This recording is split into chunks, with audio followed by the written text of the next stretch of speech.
Europe 1, ça pique, mais c'est bon. Ça pique, mais c'est bon. Anne Romanoff. Antonia de Réserger voulait nous parler de Melania Trump. Tout à fait, Anne, mais moi j'en ai assez du Trump bashing. Alors que tout le monde se moque, moi je vais vous raconter un vrai conte de fées. Il était une fois, il y a fort longtemps, en gros 46 ans, alors qu'Anne Romanoff n'était pas encore née, un couple qui vivait en République socialiste de Slovénie. Youpi, un pays qui n'existe même plus tellement la vie était dure. Ils mangeaient des cailloux à tous les repas et pour les fêtes, on sacrifiait une grand-mère ou une paire de bottes en cuir pour avoir de la viande. En 1970, le père, Victor, avec un K comme dans les pays pauvres, et la mère, Amalia, avec un J comme dans les pays où on délocalise, eurent une petite fille qui naquit dans une grotte et qu'ils prénommèrent Mélanome. Mélania pour les intimes. Sa marraine, qui par chance était une bonne fée, se pencha sur sa paillasse misérable et lui prédit un destin somptueux. Traduction, tu vas te sortir de cette merde, ma fille. Pour ça, je te donne le seul truc valable pour y arriver sans trop d'efforts, un physique de bombasse. L'enfant grandit dans sa modeste masure, jouant avec ses faucilles et ses marteaux. Et très vite, elle se distingua par son physique de bombasse. Photos, défilés, élection de Miss Dubichou. Un jour de grisaille, comme seule la Yougoslavie en produisait, l'ingrate quitta le foyer familial, laissant ses parents noyer leur chagrin dans l'alcool à 90 et l'huile de moteur.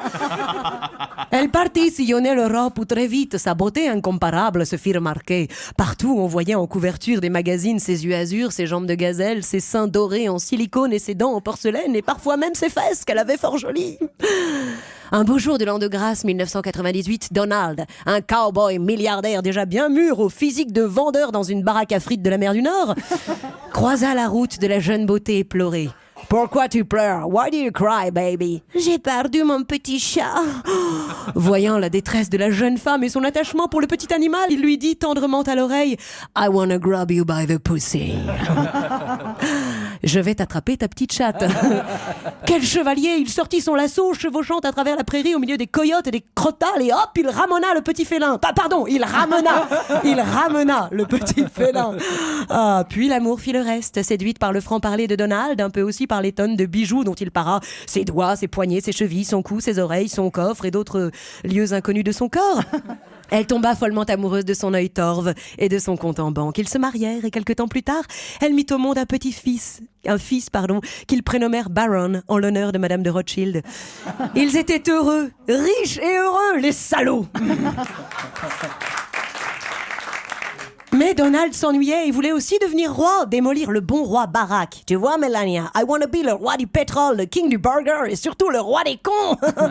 Et comme ils étaient nombreux, les cons en terres états-uniennes, il remporta en 2016 contre la reine des Mocrates une guerre sans pitié. Il promit à son peuple de réouvrir la chasse aux ours, aux Mexicains, aux métèques de tout poil. Il promit des murs, des prisons, des stands de tir dans les maternelles, des armes et la clim pour tous. Ce jour-là, alors que les vieux rêves humanistes poussiéreux volaient en éclats, au fond de son fief armoricain, une blonde aux dents longues, au menton volontaire et au front national, s'éveilla dans la joie, félicita le vainqueur par Twitter, se blottit contre Louis et lui dit « On sera au deuxième tour, chouchou, je vais reprendre un peu de pâté de tête, tiens. » Europe 1, ça pique, mais c'est bon.